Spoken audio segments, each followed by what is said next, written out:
Hello, everyone, and welcome back to the Beyond Pain podcast with myself, Joe LaVacca, and Joe Gambino.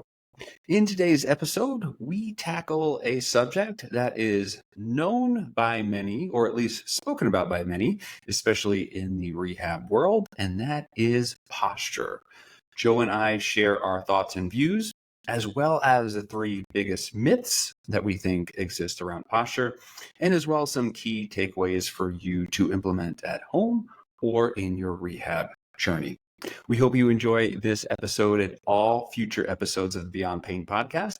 And if you do, please remember to like, subscribe, and most importantly, share this episode if you think it may help someone else. Without further ado, here is episode 18, The Posture Talk. Welcome to the Beyond Pain podcast with your hosts, Joe Gambino and Joe LaVacca. Join the two Joes, two physical therapists, as they discuss how to navigate the uncertainties of pain so you can move beyond it and get back to the activities you love most. This podcast is for Joe, and their guests to share their clinical thoughts and ideas based on their collective clinical experiences. Can this information be for you? Maybe, but we cannot know for sure. Therefore, it is always worth talking to your healthcare provider to make the best decisions in your care before you implement anything on this podcast. And please use common sense. Welcome back into the Beyond Pain podcast. I am one of your hosts, Joe Gambino, and I'm here with the now riled up right before our conversation is getting kicked off here, Joe LaVacca. You can find us on Instagram. I am at Joe Gambino DPT and LaVacca at Strength in Motion _PT. So please feel free to reach out to us there, have a conversation. There's nothing better than, at least for me, I'm not going to speak for Joe. You can chime in if you want, but connecting with the audience, connecting with people who follow me is one of my favorite things about social in general. So you can just DM me the word podcast or DM Joe the word podcast, and we can have a conversation and let it roll wherever it goes. This podcast is also on YouTube at Cups of Joe _PT. Yeah, we probably should just YouTube. change it to Beyond Pain, right? I mean, so confusing. Yeah. You have 14 different names. I guess so, right? But well, I mean, it's in the show notes, so we'll make it easy for you to access. There we go. And on Instagram, Beyond Pain podcast. You can find the podcast specifically there. I didn't get it wrong this time. Joe gave me the okay sign that I nailed it. And that's it. Welcome back to the show. I did rile Joe up, and and I think now he is primed for a podcast episode. So I got a new segment first, Joe. I don't even think I told you about it. You might have seen a little note. Start of the notes.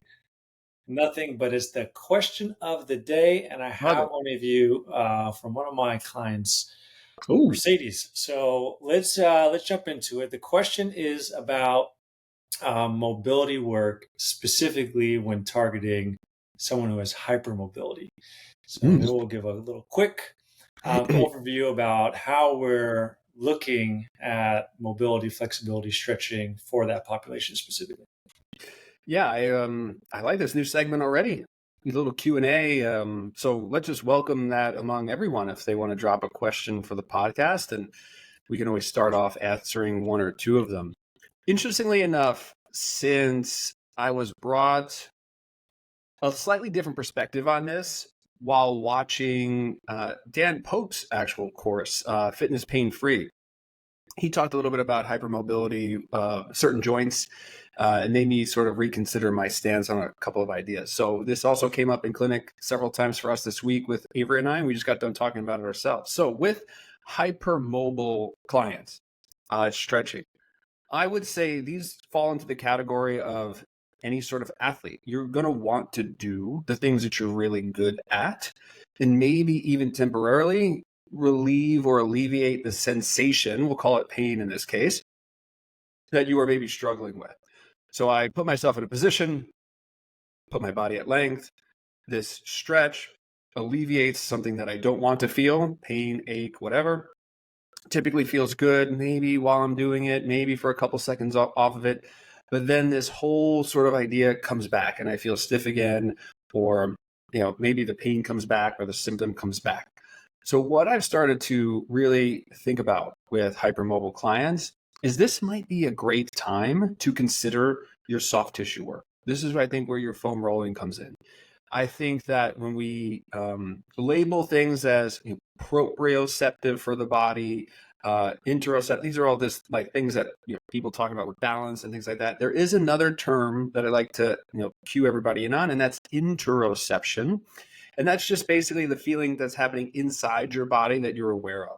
So I do think that with hypermobile clients, there may be a miscommunication of what's happening in your body. So like maybe a little default issue with interoception. And I think manual therapy, I think foam rolling can really help with that. And then this is where we just had Grayson Strange on. This is where I love end range training for those clients. So bringing in that FRC system, bringing in very heavy isometrics into positions that we have opportunities to strengthen. So that's what I would say in a quick nutshell there. But what are your thoughts? Have you shifted any of this recently? Have you always stood firm in one way or the other? No stretching, yes stretching, foam rolling or not? Yeah, so I think did Mike Stella mention this on the podcast when we had him on? I feel like he might have, and this is where the first time I really thought about manual therapy for that population. So I'm kind of with you on that. I mean, I haven't really tried it with many people, so it would be anecdotal for me to say, but it makes sense as far as that how that could work. So if you have experience with it and that's been helping, I mean, then I think that's a valuable something that someone with hypermobility or someone who is overly flexible can kind of dive into to help kind of manage some of those symptoms that kind of pop up. I don't necessarily think that they need to avoid stretching, because if they do find that it brings down their symptoms, they do feel good. It just shouldn't be the thing that they default to. Most people who are hypermobile tend to go towards like the yoga route and like the stretch because that's what feels good and what is easiest for them. And they don't do the strength, the stability, and all that other stuff that would kind of balance it out. So if I like to, when I have somebody, I explain to them on the spectrum, people in the middle will have some sort of blend of being mobile with this amount of stability, and that's why you fall in on the center of the spectrum. And then some people are just naturally, based on their genetics and their anatomy, that they're going to fall on one end where they have way more mobility, but that comes at a cost of stability and strength.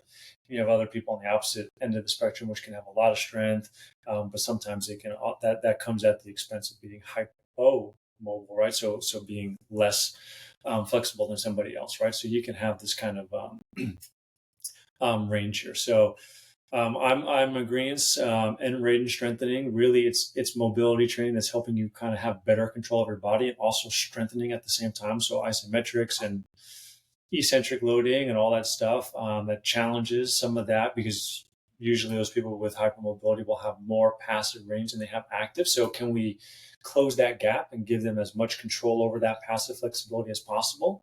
And then just general strength training. I mean, just getting them in and lifting some weights, because that's what, honestly, that stuff carries over.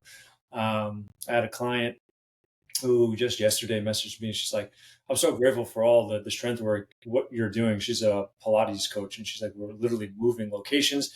And I've been carrying all this equipment and stuff up and down stairs. And like, if we didn't do stuff like this, I'd be in a world of hurt, right? So I think there's a nice carryover to strength training in general, that if you do need to do something physical, your body's going to be more capable of doing so. So I'll leave it there. We don't need to dive in too much deeper than that, because we have an important topic to talk about today. Very Joe? important topic. And I think maybe we opened up another topic to do another episode on, because there probably is a little bit more to say on it. So stay tuned. Yes, I absolutely think so.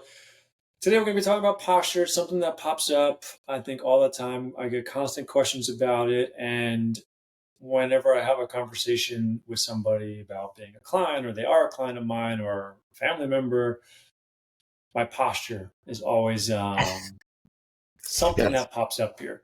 So I want to kind of do maybe today a little myths episode around posture.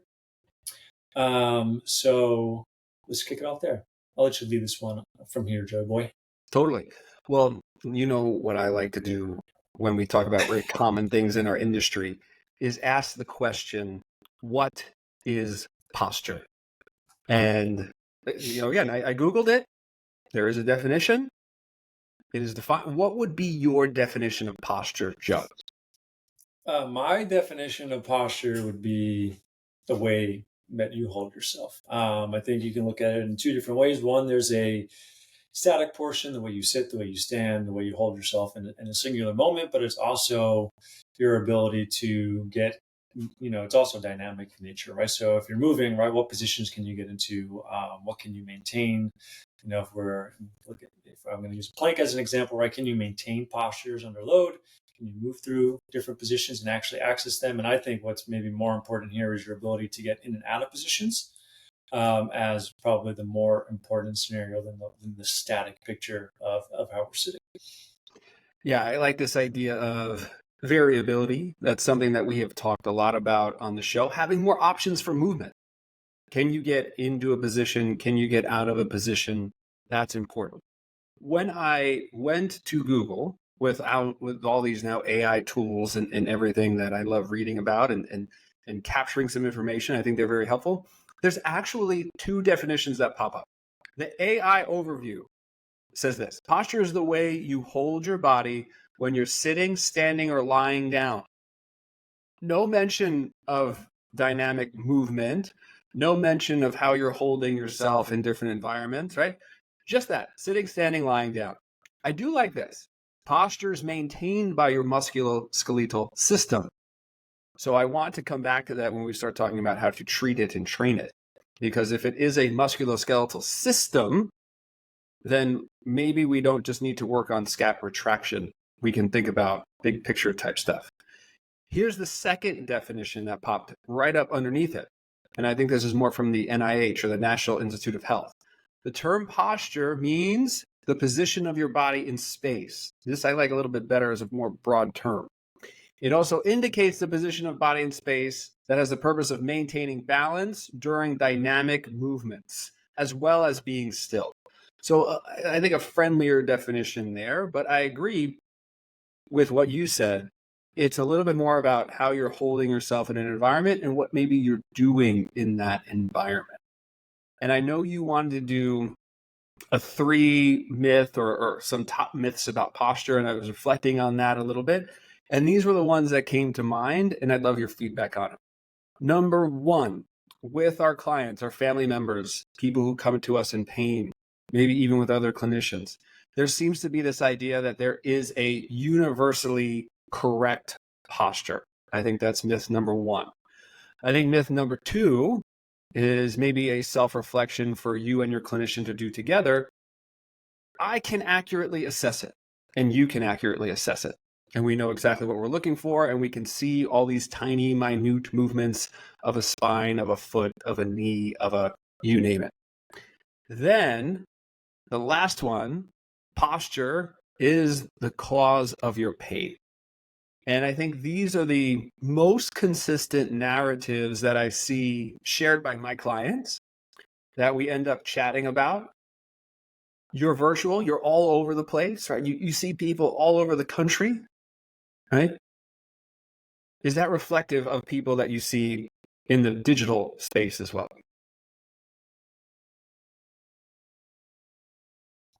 Yeah, I think it is. I mean, in essence, right? I mean, I think I do think that these are three great myths here. There are constant themes that I think people will come with in virtual and person. The themes always kind of remain the same. So let's dive into one, because I like this first one here. Universally good posture. I do think that there is a ideal ish posture, maybe different for everyone, right? But like the whole idea about posture is a position that there's less strain on the body.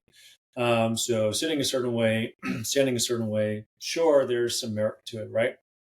But the reason why I think it's a myth is because it doesn't matter what the posture is. If you do it over and over and over and over again for years on end, you're going to have issues. So this idea that I need to have a good posture to feel better, well, maybe that's the case because if you've been sitting in a chair your whole life from school age through work and everything else, and you have pain because when you sit, you have pain, then sure, maybe changing your posture is going to be a good thing, but it's probably not going to solve your issue, because even if you change your posture and change the loading, sitting is probably still going to be problematic for you because sitting is an irritant.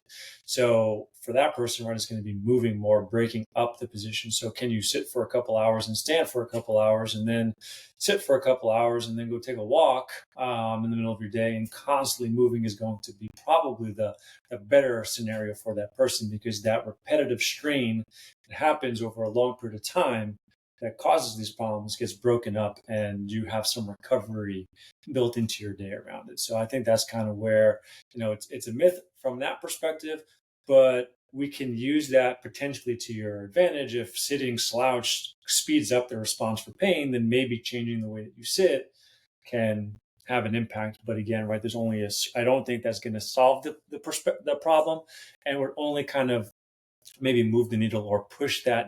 Pain happens at an hour, we change your posture, maybe you get an extra amount of time. But then there's also, like, if you're busy, you're probably just going to default to your normal postures. If you're stressed, you're going to default to a different posture, right? It's not just well, I'm just going to sit like this, because if that was the case, then 100% of the time people would just make the change. You wouldn't have to train it or talk about it, right? Because it's that simple. Yeah. You're making a lot of sense there, my friend. The reason why I thought it was a myth was because with posture, the same things as pain influence it.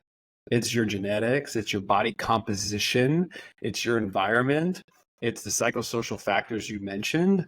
Are you happy at work? Are you engaged at work? Did you just have a fight with your spouse, a fight with your boss? Did you just get a promotion? How tall are you? How much do you weigh? What kind of chair are you in? Does your computer sit directly in front of you? Is it off to the side? I mean, there are so many different things. And I remember reading about OSHA and workplace setup. And supposedly the ideal workplace setup, or how we have come to know it, with your desk and your chair height and all this other stuff, was really designed for, I think, a 5'6" or 5'8" human being. So now if you are not 5'6" or 5'8", I don't remember exactly what the actual height was, you have to start making adaptations to maybe your workplace environment, because I'm not 5'8", I'm 5'10 and a half, 5'11". If you're asking me to put my resume down, I'm 6 foot, of course. Okay, I had to crack that barrier. That's the social media stats. Exactly. But I am then going to have to make modifications, which not enough people do. So to go back to your idea of, like, well, there might be an ideal posture that eliminates strain.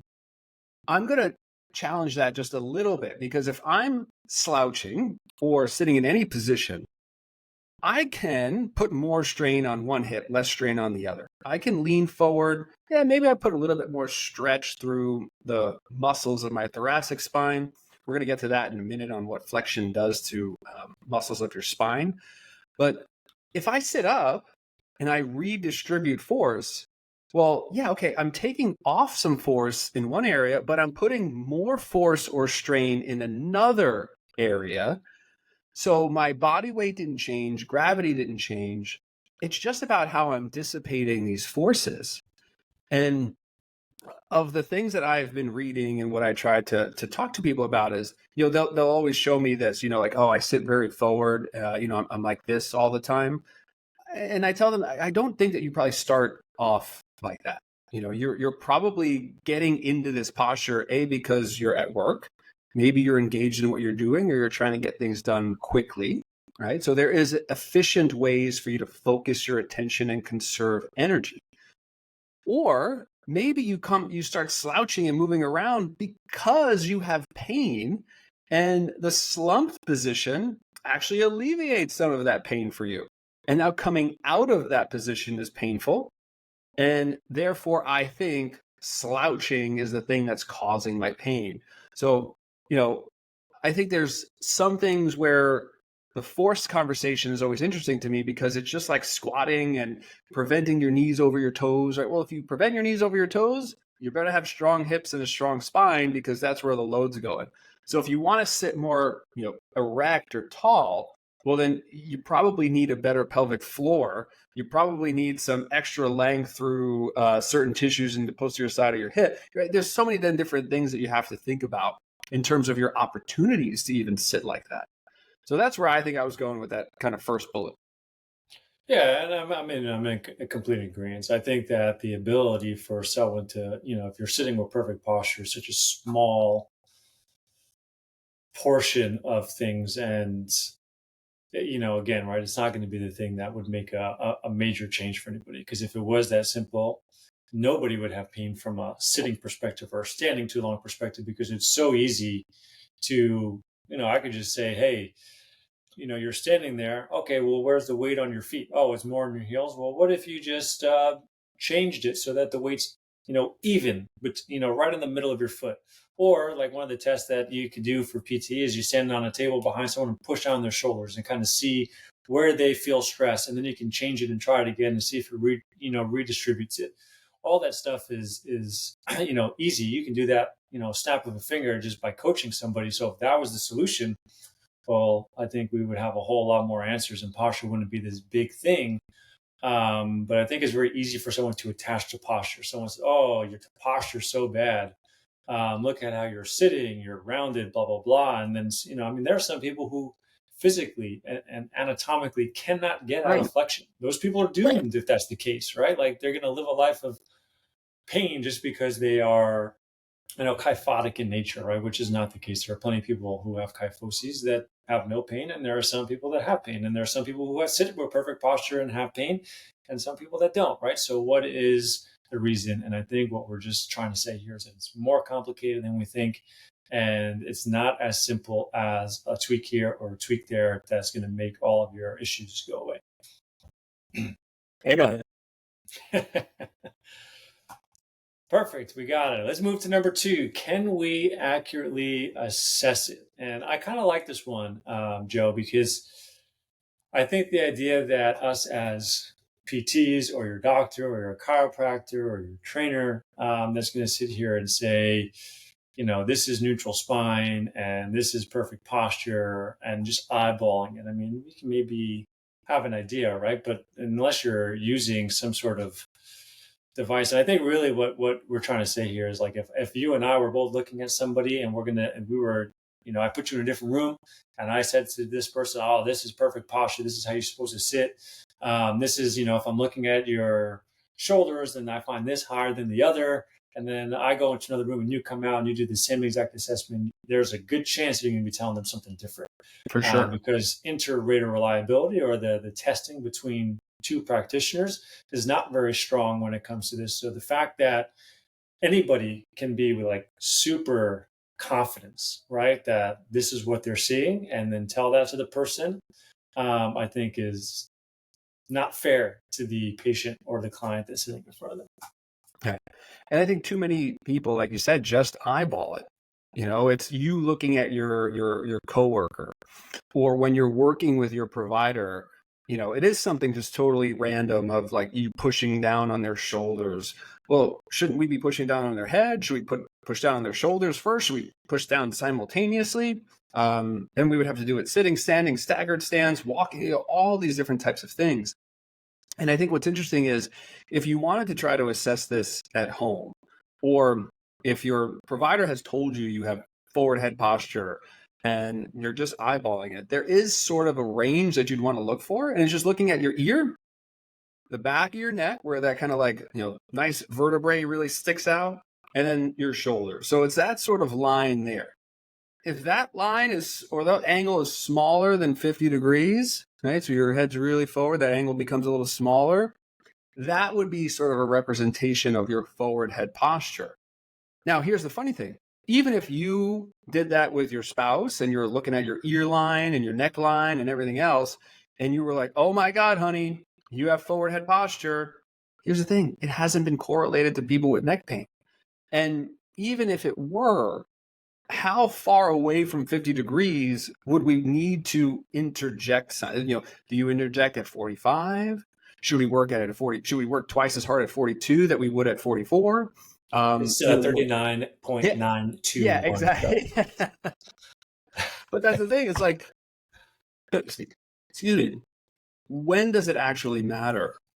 And I've seen people, throw studies or reference studies around on social media where when you click on them, The differences in people's forward head posture when they've actually assessed it was less than 5 degrees. And this was what was correlated to pain. So, I mean, I don't know, 5 degrees, less than 5 degrees. I mean, so that would mean all my neck pain is basically a result of me doing from this to that. That's it. I mean, and that's not barely detectable by the human eye. So this is where I would really challenge this idea that we can even reliably assess it. So that's where, when we start to kind of risk it back into this, think about it with this idea of pain. I don't think your posture is a risk of you developing pain, but I do think it can be sensitive. I do think it can be a symptom of your experience. And maybe that's what brings us to our last point here, that posture causes everything. And I cannot see that, because I don't think that that's what everything I've read or every encounter I've had kind of supports, because so many people sit in different chairs and have different body types, and some don't have pain and some do. But we all seem to share this. We love straight lines. We love artwork that's symmetrical. We love buildings that are tall and erect and, that look pleasing. And that's sort of what a sitting up posture looks like, right? I mean, if you were watching models run down the runway, they're not moping down the runway, like this. They're up tall, they're proud. You're not watching like Aaron Judge hit his 300th home run and be like, oh, I really wish I would have hit it sooner.